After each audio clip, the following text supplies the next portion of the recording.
لوگوں کے پاس وقت تھوڑا اور کام بہت سارے پھیل گئے ہیں، تھوڑے وقت میں زیادہ کام کیسے کیے جائیں۔ اور اگر آپ نے یہ دیکھنا ہے تو میرے اور آپ کے آقا و مولا کی زندگی دیکھ لیجئے۔ صرف حضور کے 23 برس کے اندر 27 جنگیں لڑی گئی ہیں، 27 جنگیں۔ ایک 302 کا مقدمہ آ جائے آدھی زندگی کھا جاتا ہے، تو 27 جنگیں لڑی ہیں ان 23 سالوں کے اندر۔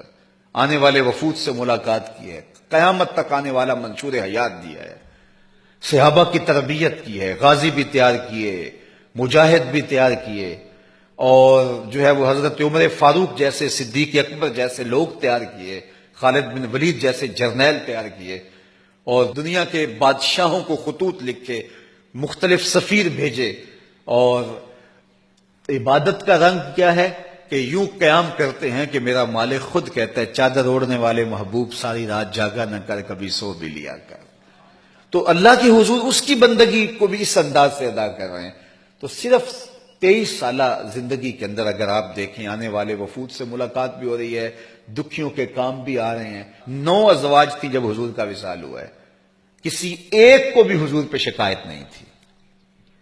یہ ذرا غور کیجئے، آج ہر بندہ کہتا ہے کہ میرے گھر والوں کو مجھے شکایت ہے، میں چونکہ کاروبار بڑا وسیع ہے اور ٹائم نہیں دے پاتا گھر والوں کو، میرے لیے یہ مسئلہ ہے۔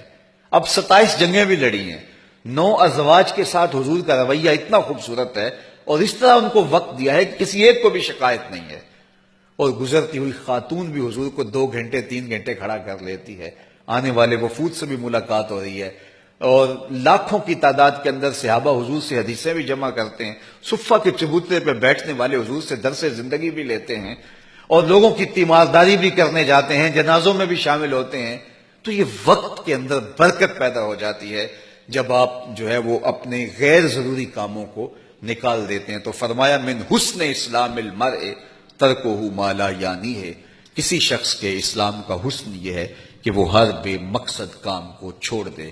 زندگی تیزی کے ساتھ گزر رہی ہے، اور میں اور آپ لمحہ لمحہ موت کے قریب ہو رہے ہیں، قبل اس سے کہ کوئی حجت باقی نہ رہے اور پھر سخت پچھتاوا رہے کہ کاش کہ ہم نے اپنے وقت کو با مقصد کاموں میں گزارا ہوتا۔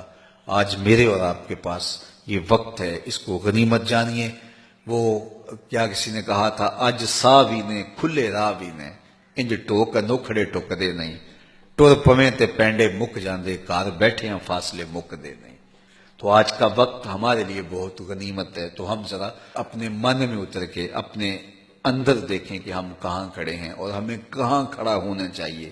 تو یہ ہماری خود احتسابی کا عمل کمزور ہو گیا، اور خود احتسابی کے نتیجے کے اندر عمل کی تحریک پیدا ہوتی ہے۔ جب نقصان کا انسان کو ادراک ہوتا ہے، متاع کارواں کے لٹ جانے کو اسے خبر ہوتی ہے، تو پھر جو ہے وہ احساس ضیاء ہوتا ہے۔ لیکن جب احساس ضیاء بھی جاتا رہے اور متاع کارواں کے لٹ جانے کی خبر بھی نہ ہو، تو پھر قومیں بس ایک ہجوم بن کے رہ جاتا ہے، اور اس وقت یہ امت سوائے ایک ہجوم کے اور کچھ بھی نہیں ہے۔ تو آئیے میں اور آپ اپنی ذات سے اپنے آپ کا آغاز کریں، اور ایک صالح اور پاکیزہ زندگی کے تصور کو اجاگر کر کے آگے بڑھیں۔ اللہ مجھے آپ کو اپنی رحمتوں کے حصار میں دے، اور اپنی پناہوں اور اپنی کرم نوازیوں کی امان میں رکھے۔ کی محمد سے وفا تو نے تو ہم تیرے ہیں، یہ جہاں چیز ہے کہ لوح و قلم تیرے ہیں۔